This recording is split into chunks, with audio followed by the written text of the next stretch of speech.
All right, so let's start from the very beginning, the beginning of the beginning, right? When you Okay. were getting married, and then it was your wedding day, you're going to be a wife. Tell me, what were you expecting in marriage? And did you get all those expectations after you got married? You're my friend now. You know, when I was getting married, I was saying that we're not having kids for the first 2 years. Oh, it shocked you. I had 2 kids Within in 2 2 years. Hi everyone, I'm so happy to have you guys here. Welcome, compliments of the season, everything. I'm with my friend today. Her name is Joy. Okay, let me introduce her properly. Engineer, engineer's wife, Mrs. Apostress, prophetess Joyce Olama Festus. Please give it up, give it up, give it up. My God, you're a whole vibe. You're a whole vibe. I'm so excited to have you. Thank you, my friend, for having me.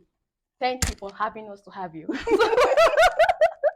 Yeah, so we're going to be discussing something very exciting today. I believe it's going to be very exciting for you as well because um this video actually is dedicated to all mothers and all aspiring mothers, those who are yet to be moms, or you're already a mom, or you're journey to being a mom. This video is for you because the things we're going to discuss today, the tables we're about to shake, I be break, I be amend, anyone. So I'm excited. I'm excited. Joyce, I look forward to gleaning from your wisdom, enjoying everything you have to share with us today. I'm so happy. So without wasting time, let's get into our video.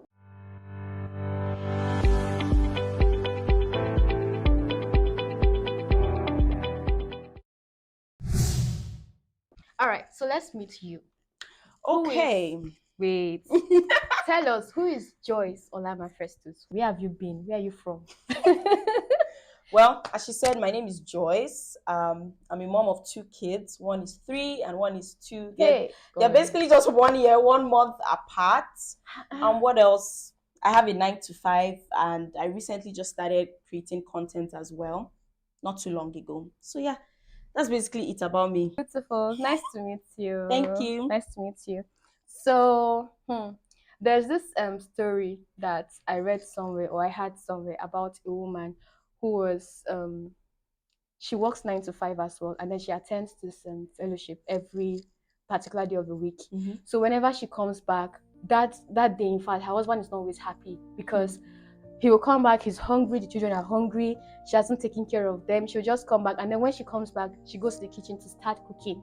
And you know what that means? That means in the next 1 hour, 30 minutes, or 2 hours, that's what they get to eat on that particular day. So please, is what she's doing okay? Is it how it's meant to be, or is there a better way that can be done? Please let us know. And what are you doing in your own, like, if you're in that shoes now, what would you have done better? Okay, well, one of the rude shocks about moving from being a single woman to being married, Seth, is that you can't just wing it. When you're single, you eat when you're hungry, about to faint. You now start moving around the house. Okay, exactly. What can I get to eat? That's not the case when you get married, especially when children are involved. With children, you need to make sure what they are going to eat, especially food, is set up and prepared. And I think that's one thing a lot of women don't do: plan. There's nothing wrong in planning. You see, if you notice, most women who have kids have meal plan.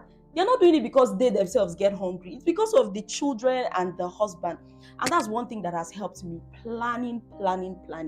If I know that a Tuesday or a Thursday I am going to be busy throughout the day, it's not that Thursday I'll start thinking, what would they eat in the evening?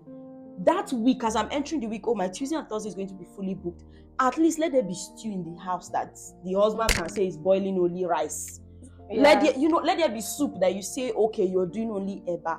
And this planning as well, it was when I got married I realized why our mothers used to be so excited when they buy a kitchenware. My deep freezer has arrived, my blender. You have no idea how easy it makes their life. True. And even me now that I've just been married, it's not just 4 years. Yeah. But the way I now plan my kitchen, okay, I need a deep freezer of this capacity so that tomatoes, proteins, everything can be stored to make it easier for this. When it starts getting too much, okay, I need a blender that will make it faster. or I need an oven or a grill so that I put it in the oven and I'm doing something else. So frankly, one of the things you learn in marriage and motherhood is you have to learn to plan your time, your life, how you will separate yourself. Okay, this time is to play with my kids and teach them. This time is spent with my husband. This time is for work. If you're working from home or you're going to the office, you really need to learn how to plan. That's the one thing I would say for that woman. You can't be coming home by 8 p.m. Even if it's me that is living with you, you're holding the key. Imagine you're holding the key to the house and I'm stuck outside. And then you're coming on 8 p.m. You didn't know you're going to be out that day. No, so she knew. really, She knew. But then lack of planning, like you lack said. of planning. Lack of planning. So it's like you started planning more when you got married. Yes. You see, I can stay the whole day. I won't eat. It's at night when I come back from work. I'm hungry. But you have toddlers. They have to eat breakfast, then snack, then fruits, because they have to be healthy. So you have to plan, when will I buy fruits? If they are perishable, how do I keep them for longer period until when next I'll go to? There has to be a lot of planning if you want to not be stressed out with motherhood, frankly. Beautiful. So in what ways have you planned that really came true for you? Like, just give us a scenario that's okay, you planned ahead of time and it really helped a lot, you know. Okay, for my job now, I travel a lot. So one of the things that helped me is that even though I have a nanny, I have cameras for the kids, I still always like there to be an additional person in the house aside my husband who I can trust. A family friend, an auntie, just someone that it's just better to have another voice at home. And so what I have been doing in planning in that area is that before I travel, I have to call someone days ahead. Oh, I will be traveling. My friend, cousin, sister, whoever it is, can you be in my house with my nanny for the next 3 days to help me with my kids? Another way I plan is that when I'm traveling, if I know a week ahead that I'm traveling, I make things like stew and soup. If I'm traveling for just 3 days or 1 week, at least for that 1 week, they know that all they need to do is boil rice, boil spaghetti, make eba. Then I make small porridges and just keep in the fridge.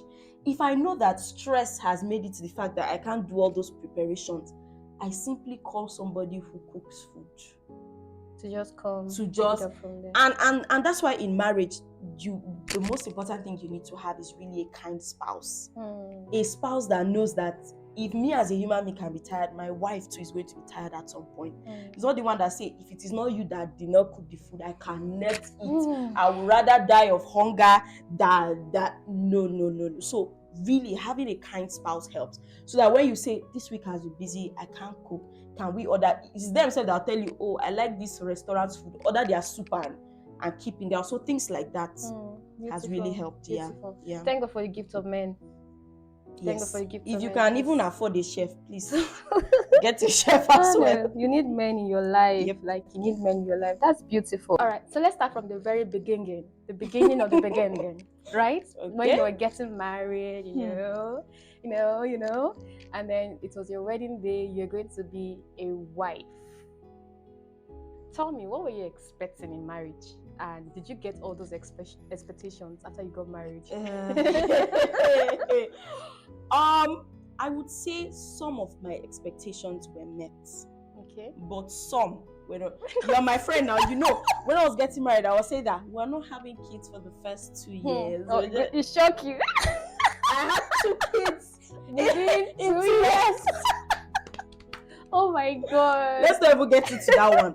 But yeah, some of those things. And then another thing people don't envisage when getting married is you might not envisage a health issue coming up. You might not envisage the loss of a job or the loss of a loved one. So many things happen when you get married that you didn't plan ahead of time. For me, I think my expectations were met in the sense of, at least I never ever woke up one day and said I regretted marrying this man. I made the right choice marrying my partner. That's why it's very good to marry well. So when you have the foundation right, even if anything, gets jumbled up along the way, it still kind of feels like, okay, I'm still on the right path. Yeah. I might not have planned for this or thought this would happen, but I'm still in the right way. So for me, those are just my general expectations. I didn't think I'll be a mom to 2 kids that early.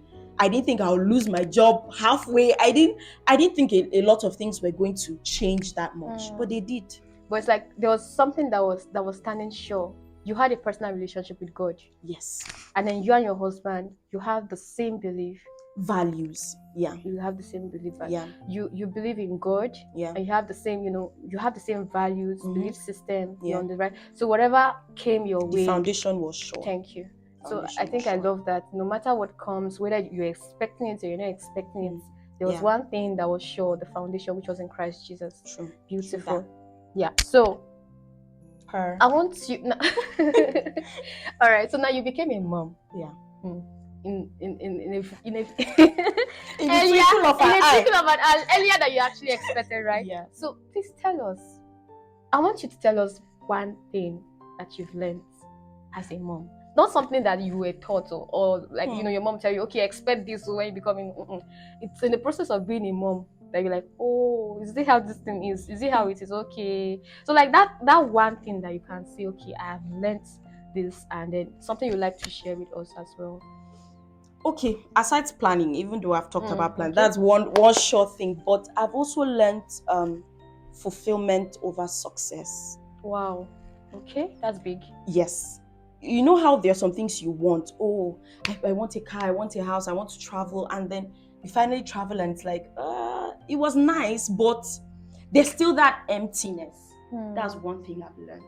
My kids are a lot to handle, and the thing about being a mother is that nobody ever claps for you, nobody gives you an award, nobody recognizes you and say, oh, you've done exceptional work. Like maybe every year you know that there's an award that is waiting for you every year. Thank you for all what you've done this year. Nobody gives you that, like in a career where at least at the end of my suffering something is bonus or something is short.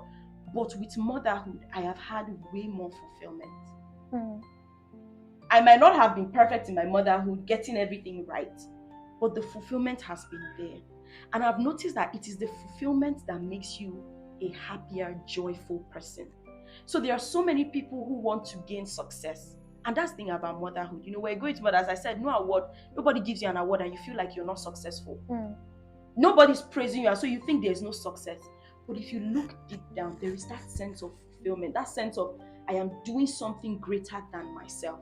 That's one thing I've really learned from motherhood. Like just being with my kids, watching them. Sometimes my daughter just turned 3 and I was like, Nami born. Do you get? They grow so Wow, fast. she's already talking, thank you so much, all those things. And I'm like, I gave birth to this one. That level of fulfillment is not something I can ever fully explain. And I think that's something, whether you're married or single or even in motherhood, you should start weighing your life. What gives me fulfillment? Or else you will chase success. And at the end of the day, you will look around and realize, you know what? There's still that emptiness. There's still that emptiness, yeah. So are you saying that even as a Christian, you can still have emptiness? Yes. You're a believer, you're a Christian, that one, you have Jesus. Jesus is the Jesus center has of your filled life. up your, yes. So are you saying you can still have emptiness even as a Christian? As a Christian, strong faith, tongue-speaking, believing mom? Yes. Yes, you can. Because one of the things that brings fulfillment is purpose. Thank you. So you find out that there are a lot of Christians who don't have purpose. They go to church every Sunday, they're in the house of God. They might even be actively working in the house of God, but their life does not have purpose. Oh yeah, they have not sat down to ask God, what do you want out of my life? Let's look at Mary in the Bible. There was never a time they told us she had a thriving business or anything else. She just raised Jesus. But her life still had purpose. Whereas you see people who would have lovely children, a good job, and they'll even be working in the house of God, but they still feel an emptiness. And then you find out that all God needed them to do, aside maybe their marriage and all that, is maybe have a small NGO. It might just be catering to women, single moms. It might just be something as little like that, and you find that was the missing puzzle in my life all along. So frankly, you can have Jesus and not be asking him to direct your life. True. Yeah. You can be a Christian and not letting Jesus, set the roadmap for your future. So having Jesus, being a Christian, does not automatically equate to I am going to live a purposeful life every day.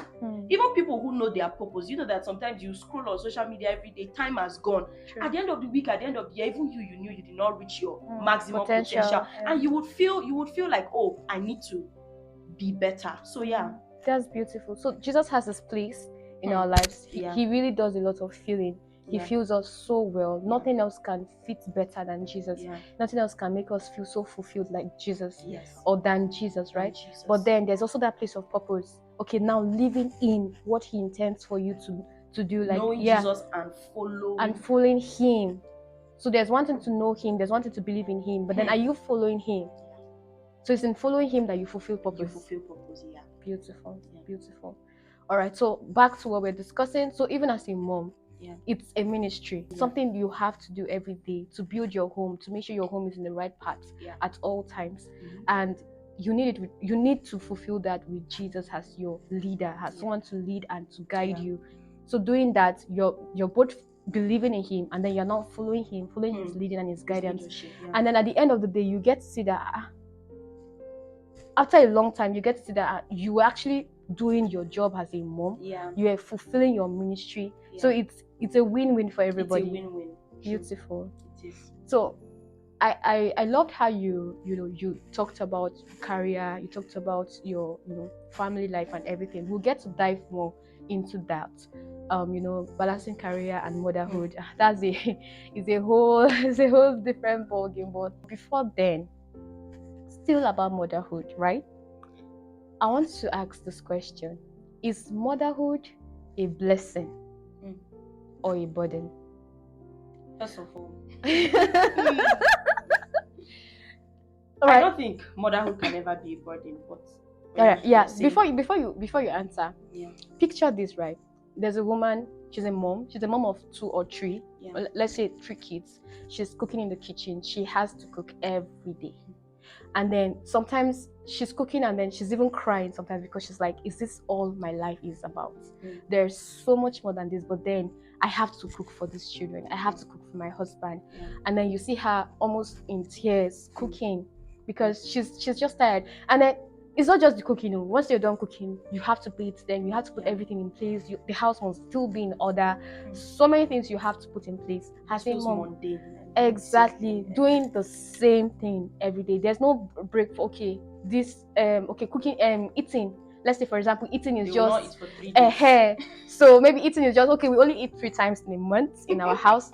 No, they eat every day. So imagine having to repeat the same chores every day. You understand?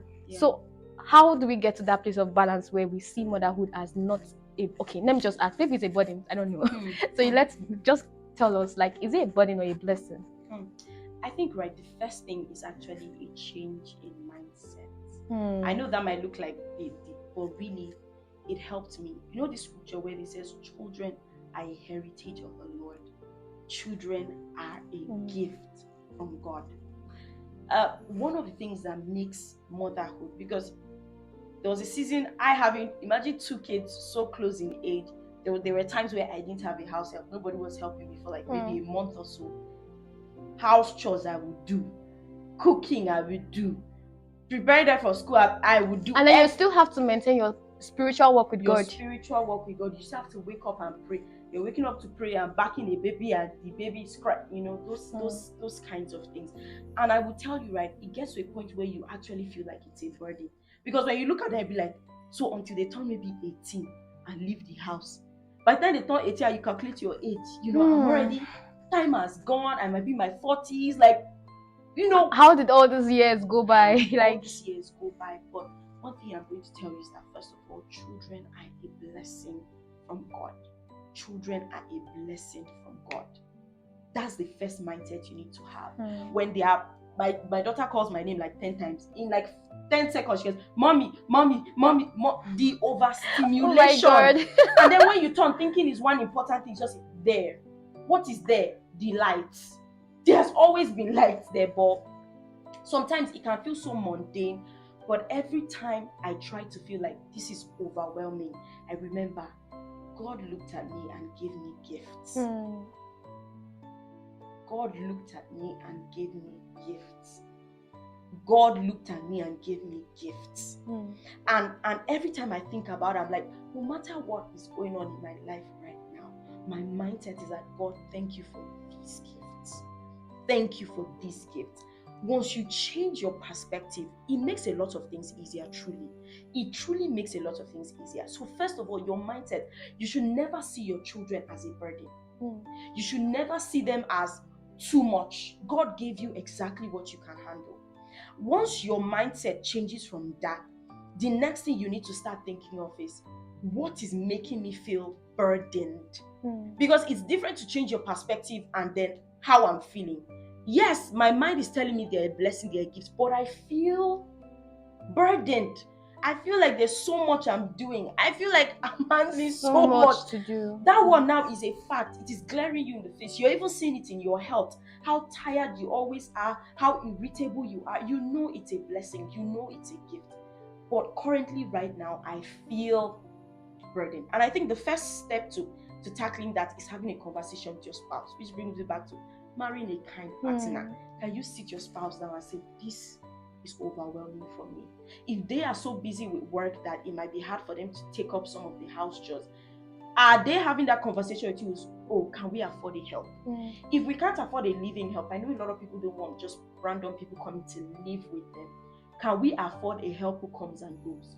So they come maybe twice a week, handle all the laundry, handle all the deep cleaning, so that at least the work I have on my plate reduces. Okay, after we've done that, one of them coming to handle the work, are you okay, my husband, with me, us getting food bowls? There's some parents that have made it as a tradition. Every Sunday they eat out. It just helps the mom. That day she's resting. From church, they go eat out at a restaurant. When they come back, everybody sleeps. That is her own way of resting once a week. I also know of people who maybe have in-laws close by and they discuss with their husband, can I take these children to the in-laws during every school break? Once the school ends for the term, oh yeah, pack yourself to grandma's house. Some people, that's their plan. They pack themselves to grandma's house.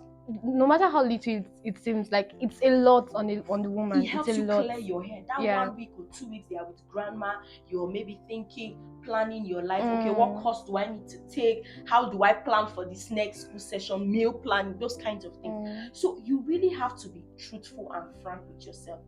This thing is too much for me to handle. How do I reduce the stress on myself?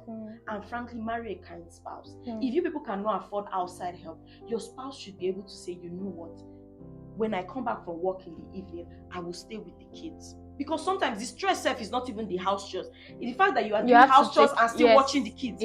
You are mopping the floor. Hey, what are you doing there? Sometimes that's even where the overstimulation comes. Some women are okay with, is it that I'm taking care of the kids and I'm taking care of them, or I'm doing house chores and somebody else is helping me watch them. So I focus on cooking. I focus on washing plates. So you need to be truthful with yourself. What is making me feel burdened? How do I start reducing what is on my load? And then I tell a lot of women, frankly, the reason you have money is to buy time. There's no point having money, saving if you're stressing yourself so much to the point that you're going to break down any minute. If 10,000 naira can afford me, to buy food and not cook, let me buy the food. Let everybody rest that. Frankly, that's the whole point of having money, that you can buy time. You can reduce the stress on yourself. So women, I know it might be hard, but frankly, talking about this unburdening, I remember when I just gave birth to my daughter, I just had CS. A week later, I just came back from the hospital and visitors came, being a good wife, a wonderful woman that I am. I went to the kitchen, I went to make spaghetti, all these kinds. And thank God, how it all ended up. But that's because I was trying to be alpha and omega. It was after the whole experience, I thought to myself, I said, that energy I was using, do you know that I could have just bought, even if it's carton of biscuits and malt. Once they come, why am I giving them food when I just gave birth? Sometimes we put too much expectations on ourselves. Oh, let visitor not come and see toys in my house. It should always be arranged. Are children not in the house? If they don't see toys, what should they see? Sometimes it's us who burden ourselves by trying to get everything 100%. Stop trying to do that. If a visitor comes and you are overwhelmed, give them snacks, give them chin-chin, give them juice. Don't go and overdo. Don't do what you cannot continue, you cannot control. That's beautiful. So points I can pick from what you've said: number one, put systems in place that work for you. that work for your home, that work for your children. Put systems in place, either introducing maybe 1 week off and 1 day off in a week, or just have family hangouts once in a while. That would really help a lot. True. And then let's talk about mindsets. As regards this, let's talk about mindset. What's the best way to view it? You've mentioned view it as a gift, view children as a gift to you, right? So you now, as a person, how do you view yourself as the person who was gifted these children? So what's the best mindset to have towards yourself? So the first story that comes to my mind about that is Hannah, when she went to God and prayed and said, you know what, if you give me this son, I'm going to give him back to you. And even the scripture that says, God could trust Abraham because he knows he will guide his children after the things of God. So for me now, one of the mindsets I have is that thing you mentioned about it being ministry. Some people feel like my ministry is what I'm doing outside to bless the world. This one inside Jackie walk, that already is a problem. When you begin to see these children as a ministry, right? Planning will not only even involve meal planning anymore. It will involve what memory verses and Bible verses am I teaching them these 3 months? What fruit of the Spirit do I want to inculcate in my children? It leaves just doing the mundane to how is God using me to shape another generation? Because these children are another generation. Entirely. How is God going to use me to position another generation for his move? Somebody raised Bishop Oyedepo. Somebody raised Daddy Adeboye. True. Somebody raised all the God's generals we are seeing. So you need to start asking yourself, how is God choosing me? Every time I ask myself, Mary was not the only virgin in the Bible. She cannot have been the only virgin in that time. Sure. But what made her the perfect choice? What made her the best choice? What made heaven look at her and say, this is the one that will raise the Messiah? It means there were so many aspects about her parenting that will shape who Jesus will be. And it made it so evident because the first time Jesus was ever going to perform a miracle, the wedding in Cana, turning water into wine, it was his mother that spurred that. She told him, oh, won't you do something? He even said, woman, leave me alone, my time has not come. She still went to the people and said, whatever he tells you to do it. Imagine how aligned she had to be to know that even if this guy has said he's not going to do anything, the season has come for him to start.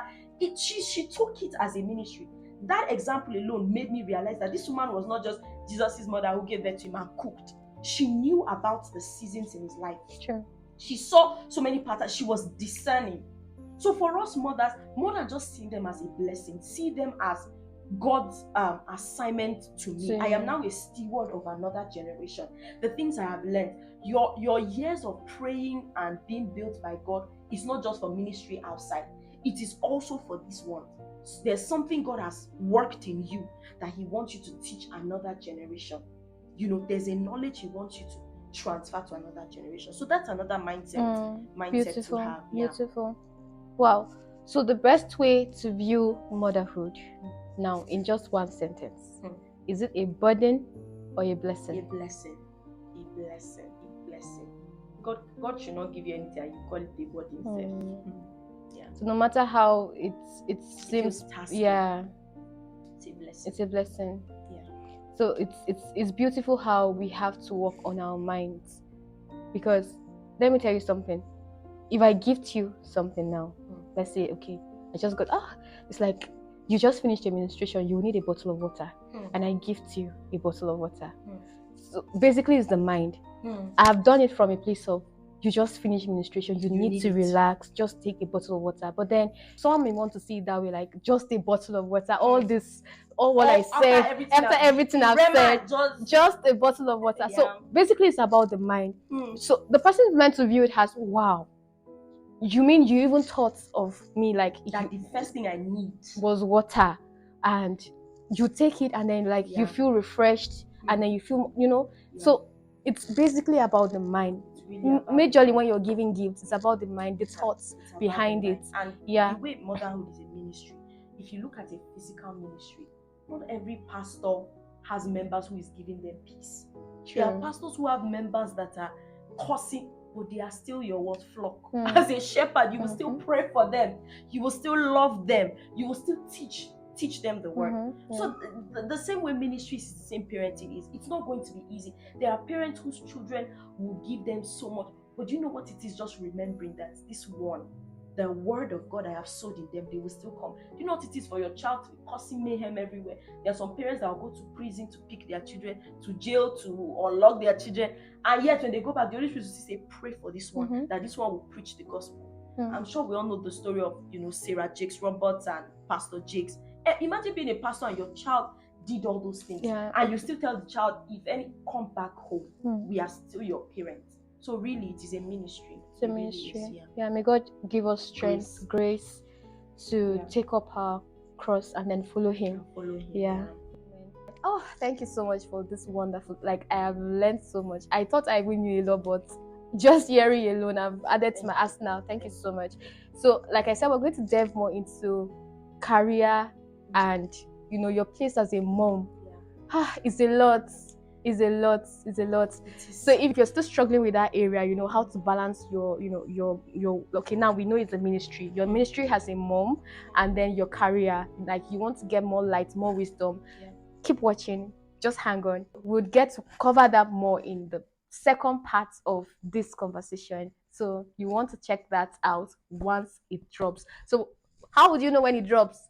Make sure you're subscribed and your notification bell is turned on. Thank you for watching to this point. I'll see you in the next part. Bye. Hi everyone. Welcome. Take 1, 2. Next.